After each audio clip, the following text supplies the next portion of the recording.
Bien-aimés, je vous salue dans le nom précieux de Jésus-Christ, notre Seigneur, notre Sauveur. Alors aujourd'hui, c'est le cours numéro 29.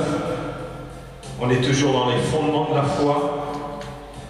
Le fondement numéro 3, vous connaissez le texte de base maintenant, depuis qu'on en parle, c'est Hébreux 6, versets 1 à 3. Je vais le relire encore. C'est pourquoi, laissant les éléments de la parole de Christ, tendons à ce qui est parfait, sans poser de nouveau les fondements du renoncement aux œuvres mortes, c'est ce que nous avons vu, de la foi en Dieu, c'est ce que nous avons vu, et de la doctrine des baptêmes, c'est ce que nous voyons.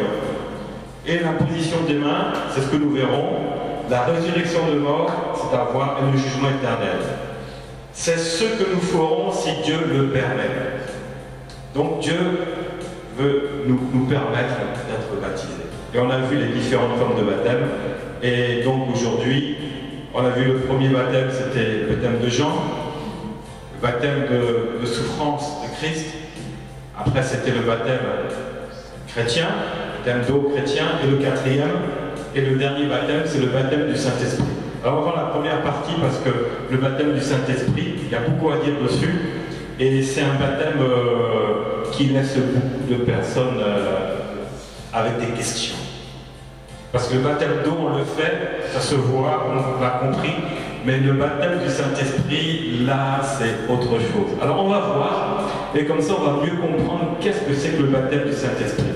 Alors, le verset de base, donc c'est Matthieu, chapitre 3, verset 11, qui dit « Moi je vous baptise d'eau pour vous amener à la repentance ». Donc là, on sait que c'est Jean qui parle du baptême que le Saint-Esprit lui a dit de pratiquer, et c'était là le premier baptême. Mais celui qui vient après moi est plus puissant que moi. Il s'agit de Jésus. Et je ne suis pas digne de porter ses souliers. Lui, il vous le baptisera du Saint-Esprit et de feu. Donc voilà le baptême que nous allons voir. Alors qu'est-ce que c'est que le baptême du Saint-Esprit? Voilà, ça c'est la question. Baptême d'eau chrétien, on connaît. Alors, qu'est-ce que c'est que le baptême du Saint-Esprit? Alors, le baptême du Saint-Esprit, si on peut dire que le baptême d'eau, c'est un baptême par immersion, le baptême d'eau chrétien, baptême par immersion complète du chrétien, eh bien, il en est de même aussi pour ce baptême. Mais la seule différence, c'est que dans ce baptême du Saint-Esprit, il n'y a pas de l'eau. Il n'y a pas d'eau. Alors, qu'est-ce qu'il y a à la place de l'eau? Dans quoi on est plongé? Dans quoi on est plongé? Si on n'est pas plongé dans l'eau, on a été plongé dans l'eau pour le baptême d'eau chrétien, mais ce baptême du Saint-Esprit, on est plongé dans quoi? Dans le oui. Mais il y a un autre, je l'ai lu, il vous baptisera du Saint-Esprit et de feu. Le feu. C'est le feu. Donc, le baptême du Saint-Esprit, c'est-à-dire du feu de Dieu. Voilà dans quoi on est plongé. On est immergé dans le feu de Dieu. Voilà le baptême. C'est une immersion totale, comme le chrétien a été immergé totalement dans l'eau. Là, le baptême du Saint-Esprit, c'est une immersion totale dans le feu.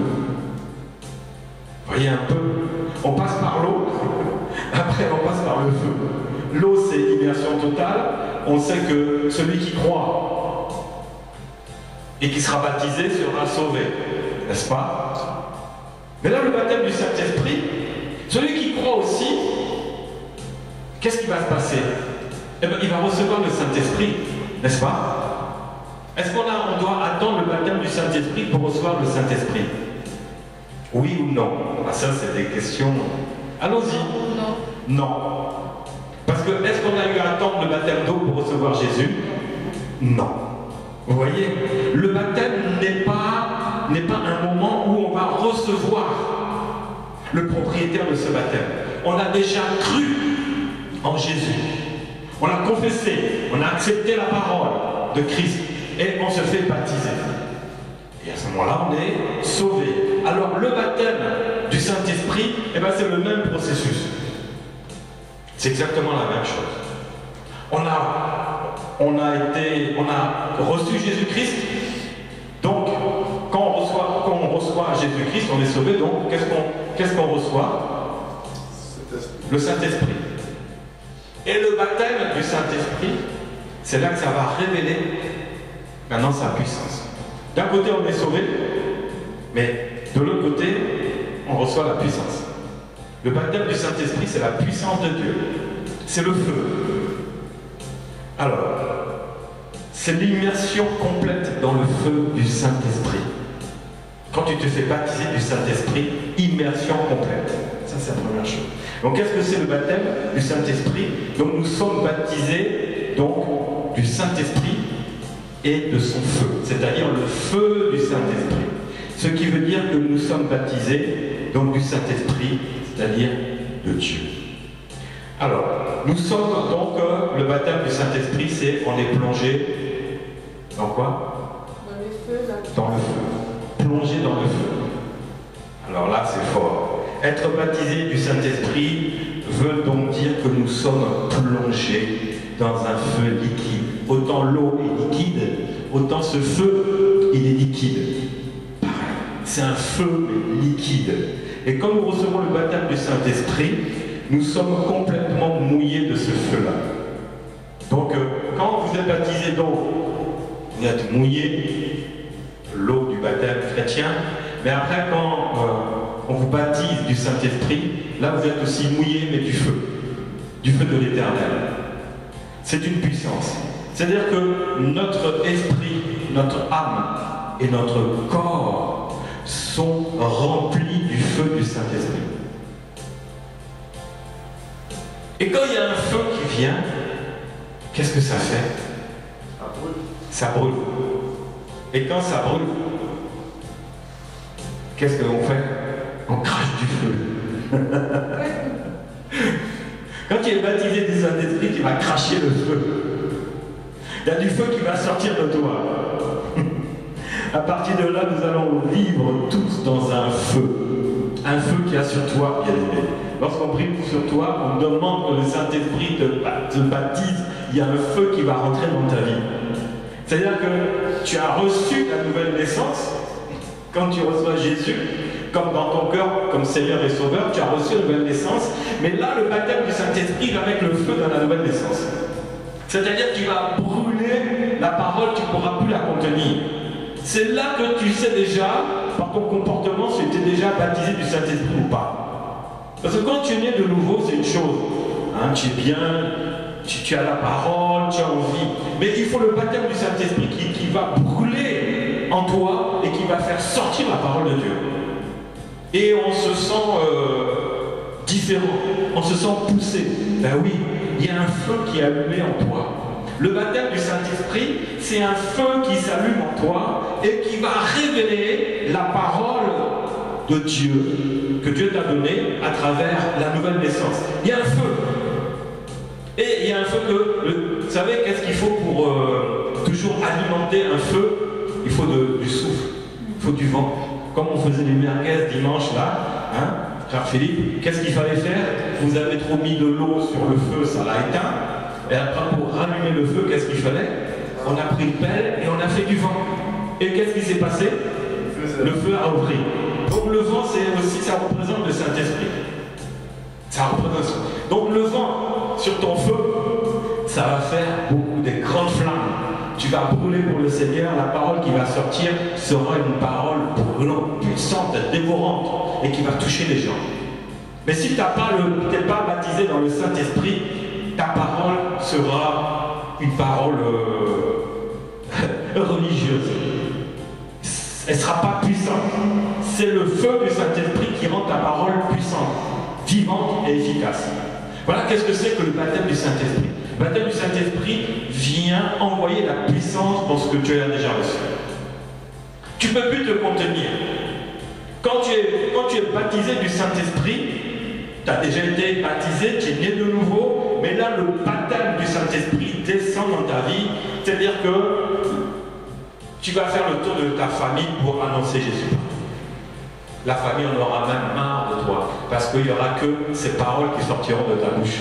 À la fin, ça va Et d'ailleurs, quand on est né de nouveau, donc on est baptisé du Saint-Esprit, la famille, elle veut même plus te voir. Parce que quand tu ouvres la bouche, c'est Jésus. C'est sans arrêt, c'est Jésus par-ci, Jésus par-là. Mais c'est le feu. C'est le feu qui t'anime, c'est le feu qui te pousse. Tu manges Jésus, tu vis Jésus, tu dors Jésus, tu parles Jésus, tu travailles, c'est Jésus.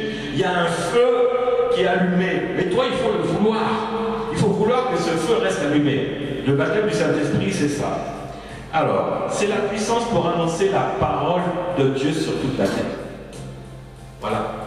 C'est-à-dire que dans ta famille, tu es proche, mais en règle générale, partout où tu vas, le baptême du Saint-Esprit va faire sortir des doigts des flammes.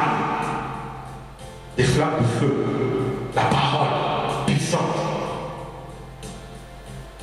Mais une chose, ce n'est pas cette puissance-là.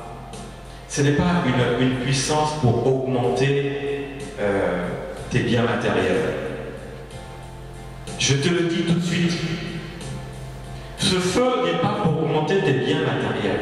Il est spirituel. C'est pour envoyer l'évangile dans la puissance du Saint-Esprit. Amen. Tes biens matériels ne sont pas la priorité. Si tu crois que le feu, le baptême du Saint-Esprit va t'amener un feu pour que tes activités se multiplient et grandissent, erreur. Ça peut arriver, mais ça n'est pas la priorité. Il y aura des effets secondaires. Pour ceux qui font de la musculation, s'ils font ça, ils soulèvent les poids, l'effet principal est sur... comment ça s'appelle ça? Les biscottos, là. Les biceps. Mais l'effet secondaire sera peut-être sur l'épaule. Donc, l'effet principal du baptême du Saint-Esprit que tu reçois, c'est sur la parole de Dieu. Puissante. Mais derrière, tu auras des effets secondaires sur ta vie aussi matérielle. Je te rassure. Lorsque j'étais baptisé du feu, j'oublierai jamais. J'oublierai jamais parce que le Seigneur m'a montré des chiffres, je crois que c'était de l'argent. Il me disait millions, millions, millions. Ah, j'ai dit, je vais gagner au loto. Non, c'était pas ça. La deuxième nuit, pareil. Troisième nuit, pareil. Et j'ai compris que c'était des âmes. Pourquoi? Parce que quand tu es baptisé du feu du Saint-Esprit, il t'amène dans un domaine, si tu dis oui, tu vas y aller. Si tu dis non, tu n'iras pas. Ça dépend de toi. Il y a beaucoup d'appelés, mais peu d'élus.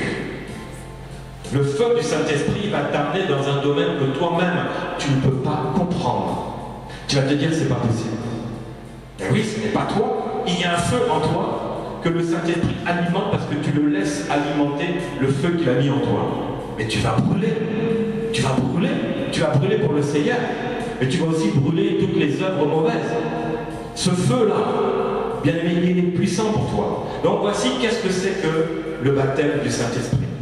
C'est un feu dévorant, c'est un feu brûlant qui va rentrer dans ta vie lorsqu'on t'imposera les mains. Et on demandera à ce que le Saint-Esprit te remplisse. C'est simple, c'est pas compliqué, mais il faut le savoir. Le baptême du Saint-Esprit est là pour allumer ta vie et envoyer la puissance. Est-ce que vous avez des questions à poser sur la définition de ce baptême? Oui. Moi, ce que je voulais dire, c'est que si je comprends bien, c'est que le baptême du Saint-Esprit, c'est le feu dans lequel nous sommes immergés. En fait, il faut l'entretenir un peu comme la foi aussi.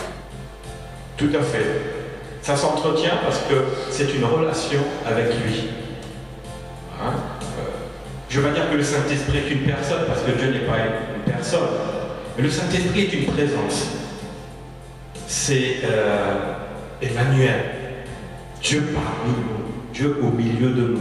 Donc forcément, plus tu vas entretenir cette relation, plus les flammes, là tu vas cracher du feu. Tu vas cracher du feu tout le temps. Mais ce feu, il peut s'éteindre. On a le désir d'être baptisé du Saint-Esprit, mais à un moment, ce désir-là, il peut baisser. Si notre relation avec le Seigneur baisse, ben forcément, le feu, il va baisser. Et ça va se voir.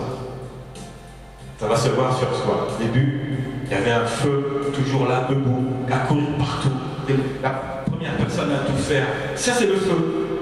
Le feu du Saint-Esprit amène à la personne, je sais pas, dans l'église, on la voit partout. On dirait qu'elle a 4 jumeaux. Ils sont à 4 partout, ils sont partout à tout faire, ils sont là à prier, tout ça. C'est le feu du Saint-Esprit. Voilà, c'est la conséquence du baptême. C'est très important. Et il y en a qui ne sont pas baptisés du Saint-Esprit. Ou il y en a qui l'ont été, et ça ne se voit plus parce qu'ils ont perdu la relation. Mais la relation peut revenir. On a été baptisé du feu du Saint-Esprit, c'est fait. Mais ça peut baisser et ça peut remonter. Comme j'avais dit, donner l'exemple du barbecue de merguez, il faut faire une action, souffler. C'est-à-dire qu'il faut chercher le Saint-Esprit et il va nous souffler et ça va. Les flammes vont revenir, le feu va revenir. Une question?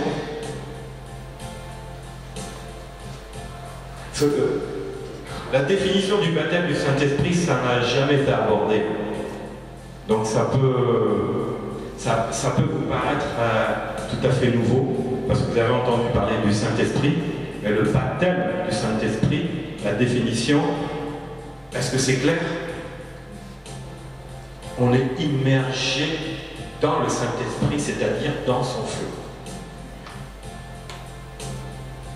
Si on n'a pas ça, il va manquer l'essentiel, la puissance. On aura la parole, mais les paroles, la Bible dit, la lettre tue, mais l'esprit vivifie. Et l'esprit, c'est le Saint-Esprit qui est dans la vie.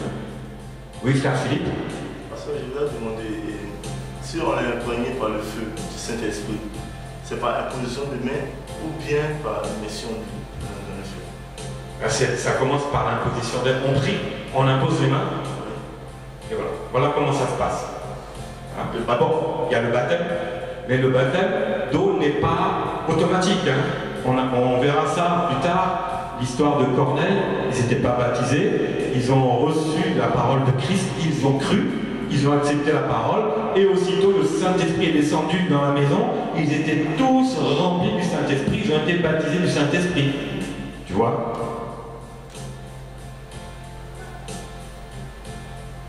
Voilà. J'ai répondu à ta question? Oui, oui. Voilà. Donc, une autre question? Non? C'est bon? Ok. Alors que Dieu vous bénisse. On va passer après à l'autre partie.